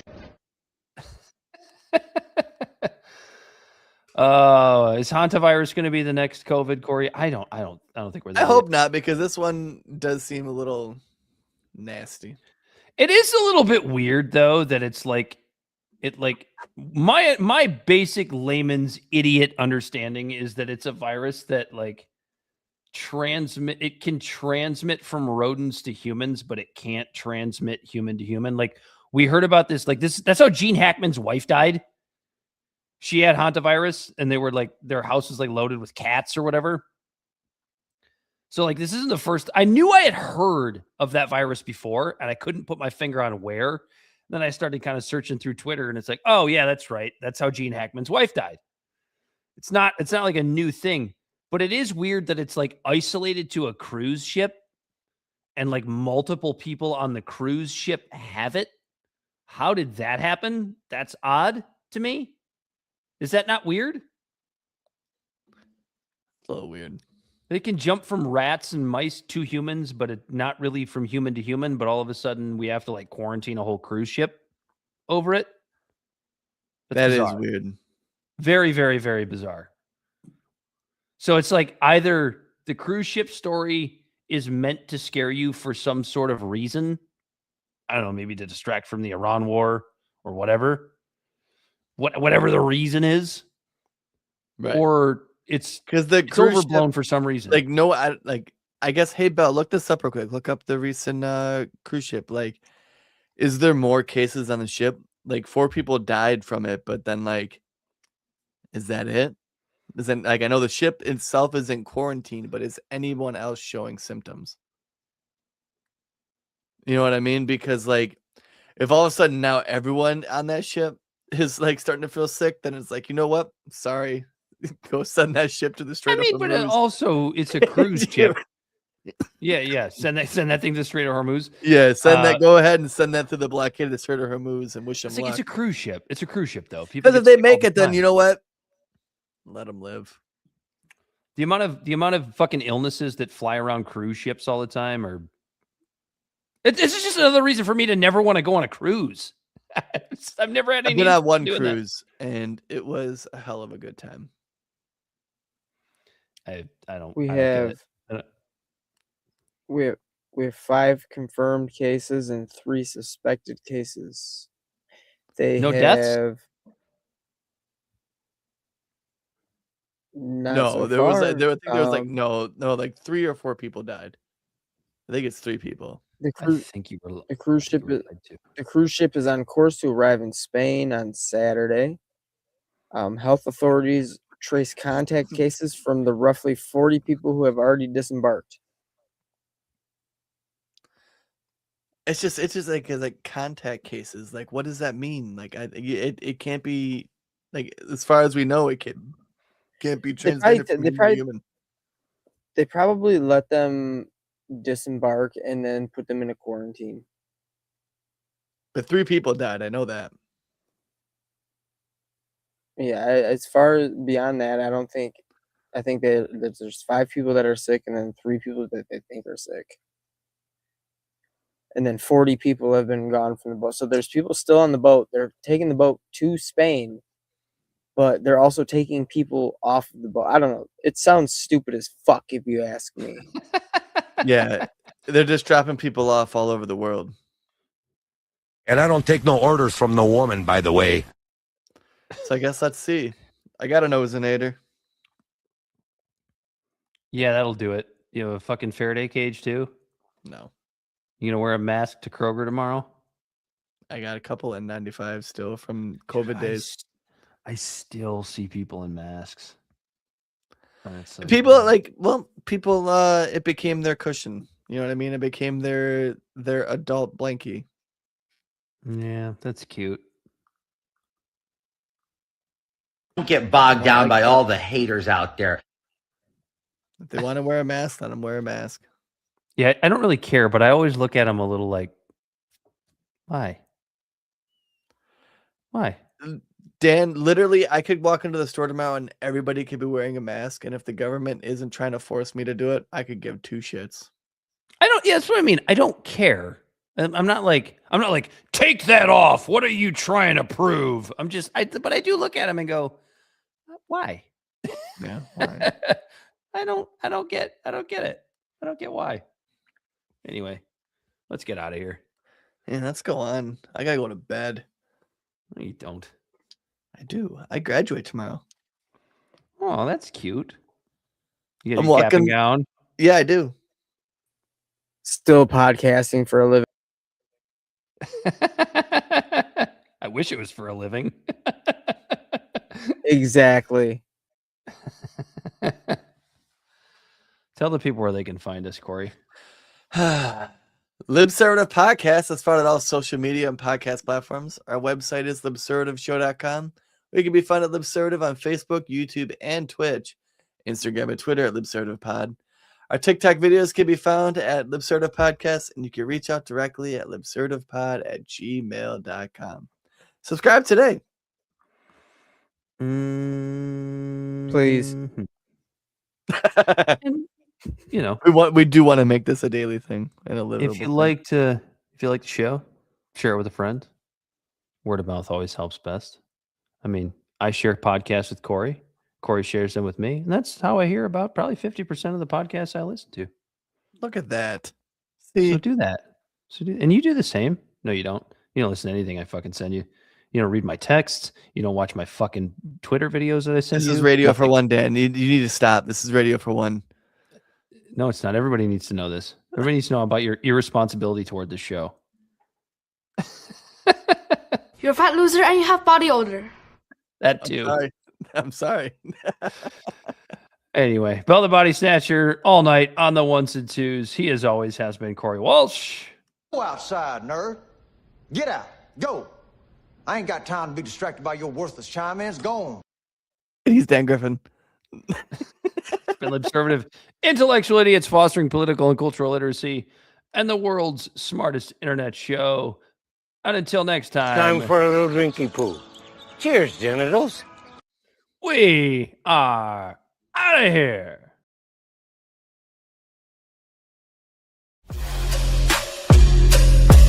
The great fundamental issue now before our people.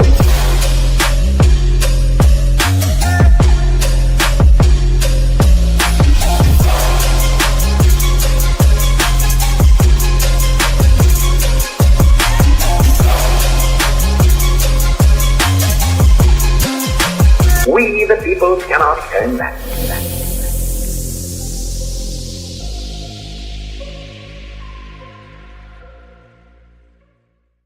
Somebody must lead, or else the fight would not be made at all.